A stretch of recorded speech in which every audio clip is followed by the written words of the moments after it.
Bonjour à tous, on va se préparer à une nouvelle session. Les étudiants sont prêts à faire leur petit baptême de vol avec, je regarde, les boîtes pour lâcher les parachutes. Donc je répète, pour ceux qui sont arrivés il n'y a pas longtemps, il faut faire combien de tours les gars? C'est combien de tours avant de lâcher? 2 tours, c'est ça? En fait on peut lâcher le parachute quand on veut. Donc voilà, ils vont décoller avec leur machine et des boîtes téléguidées par un deuxième pilote sous le drone. Et en fait ça ouvre une trappe et il faut viser le sort de carré de rubalise qui est au sol.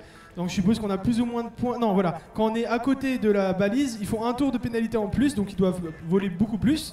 Et si jamais ils sont bien centrés, ils gagnent des points.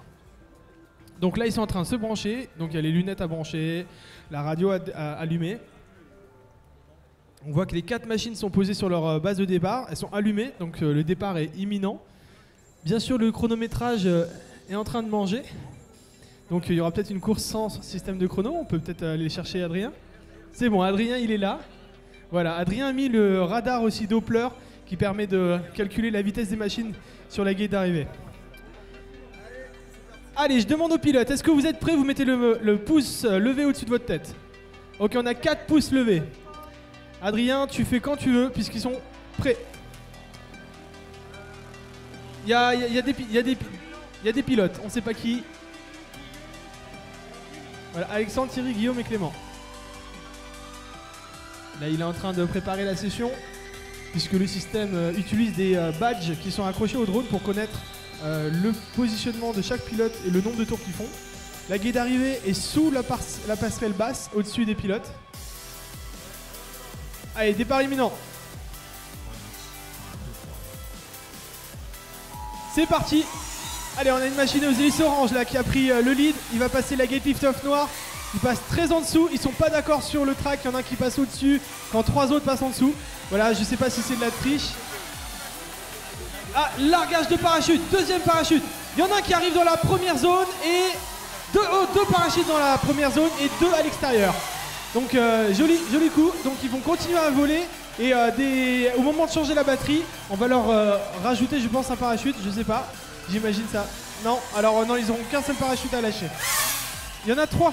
Ah d'accord, il y a 3 capsules avec 3 parachutes.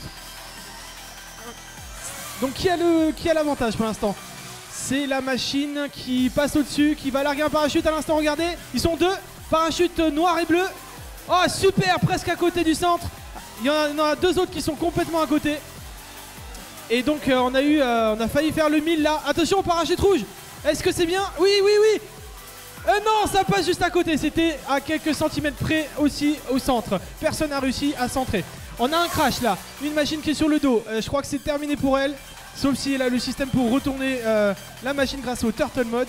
C'est un changement de sens des hélices qui permet de se retourner sur le dos. On reprend la course. Hop, parachute lâché. Il a été lâché très bas, mais malgré tout il tombe à côté dans la première zone. Le rouge, non, dévié par le vent, il va tomber à l'extérieur. Voilà, ils ont plus de parachute certaines équipes. Maintenant ils vont continuer à faire la course. Dernier parachute pour sûrement le dernier pilote. Ça y est, c'est lâché le rose. Oh, c'est bien parti. Non, ça passe juste à côté, à l'extérieur de la zone. Donc pas de point pour lui, il va devoir faire un tour de pénalité. On a pour l'instant 3 machines en l'air. Hélice orange qui passe sous la gate noire. Ensuite on a hélice blanche qui se balade, c'est peut-être du freestyle, je sais pas. Et ensuite on a hélice rouge qui va passer sur la gate d'arrivée à l'instant. Il se présente devant vous, rentre dans le slalom. Il passe le deuxième poteau, il passe sous la gate noire. Il va ensuite rester en dessous, faire le grand virage en épingle du fond. Ça se présente sur la gate d'arrivée. Non, la gate chronodrone. Il va peut-être faire un pit stop. Oui, il s'arrête. Il se présente face à ses copains.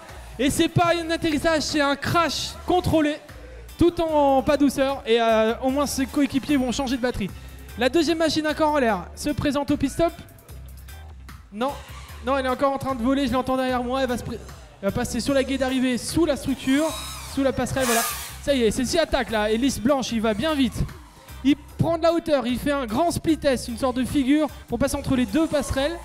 Il fait pas du tout le même circuit que les autres. Le roadbook c'était celui de l'année dernière, je pense, il a pas chargé de nouveau. Alors il se retrouve derrière au niveau de la télé. La télé c'est la gate à double étage. Ensuite il passe la Furious FPV, la gate d'arrivée et le slalom. Est-ce qu'il va devoir s'arrêter pour changer la batterie? Sûrement, il est en train de se préparer là, il fait son approche. Il casse sa vitesse pour pas arriver trop fort et pas casser sa boîte. Ça y est, il ralentit, c'est bien géré, c'est constant, c'est fluide. C'est presque un atterrissage de SpaceX. Magnifique. Atterri en douceur. Et l'autre concurrent, est-ce qu'il repart? Le pit-stop, on attend le changement de batterie. Ça y est, il est posé au sol. Le préposé au changement de batterie vient de brancher. La petite binette lui indique qu'il peut armer les moteurs. Il essaie donc d'armer. Ça y est, ça arme, il va pouvoir partir. C'est parti. Donc le leader, c'est le pilote aux les hélices orange qui a failli se manger le plafond là. Donc c'est bien passé pour lui. Il continue. Il est nettement avantagé pour l'instant par rapport à son concurrent qui doit être en milieu de pit-stop.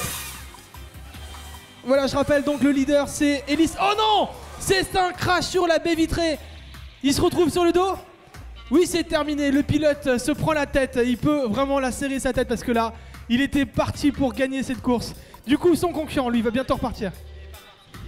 Ah ok, le pit-stop, malgré qu'il soit délicat, ne lui permettrait pas de repartir. Voilà, c'est des longues heures de travail pour une course inachevée. C'est très dur pour eux.